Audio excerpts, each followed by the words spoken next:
नमस्कार, मी doctor Sharada, Durvankur Ayurveda and fertility centre मध्ये आपल्या सर्वांचं स्वागत आहे। आता मी दुर्वांकूर विलेजला आलेली आहे आणि दुर्वांकूर विलेज मध्ये आपण नारळाची झाडं भरपूर प्रमाणात लावलेली आहेत आणि नारळाचं तुम्हाला आहाराबरोबरच आयुर्वेदाच्या दृष्टिकोनातून आरोग्यासाठी काय महत्व आहे हे मी तुम्हाला आता सांगणार आहे आणि त्याची अधिक माहिती माझ्या आहारवेद या पुस्तकामध्ये पण आहे।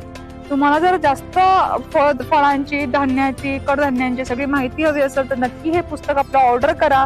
8793 नंबरवर तुम्हाला घरपोच मिळेल।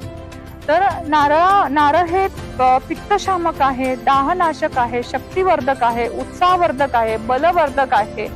अशा पद्धतीने नारळ तृष्णाशामक आहे, हे आयुर्वेदमध्ये गुणधर्म सांगितलेले आहेत। त्याच्यामुळे ज्यांना ताप येतो, ज्वर नाहीसा करण्यासाठी आपण जर नारळाचं पाणी पिलं, ताप आलेल्या रुग्णांना जर पाणी दिलं, नारळाचं शहाळ्याचं पाणी जर प्यायला दिलं तर त्यांचा ताप हा लवकर कमी होतो।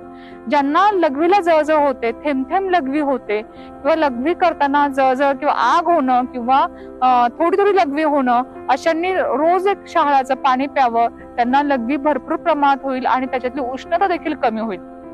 ज्या स्त्रियांना मासिक पाळीमध्ये पोटात खूप दुखतं किंवा म्हणजे तळपायांची, डोळ्यांची आग होते किंवा ताप आल्याची भावना होते, त्यांनी सुद्धा शहाळ्याचं पाणी त्या काळामध्ये प्यावं। जर तुमची कंबर दुखत असेल, पाळीमध्ये ओटी पोटात दुखते, कंबर दुखते, तर तुम्ही खोबरं म्हणजे नारळ आणि किंवा म्हणजे सुकं खोबरं आणि जर खारीक खाल्ली तर तुम्हाला कॅल्शियम मिळतं, आयर्न मिळतं आणि तुमची कंबर दुखी थांबते।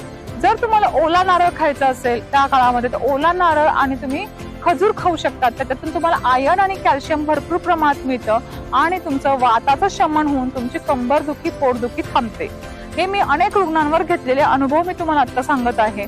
आणि ज्यांचे केस वृक्ष आहे, केस तुटतात, मध्येच तुटून पडतात, त्यांनी रोज ओला नारळ जर खाल्ला आणि त्यासोबत जर खजूर खाल्ले तर तुम्हाला आयर्न आणि कॅल्शियम मिळाल्यामुळं तुमचं केसांचं आरोग्य चांगलं होतं। आपण साधं खोबरेल तेल केसांना लावलं तरी आपण केसांचं आरोग्य चांगलं होतं।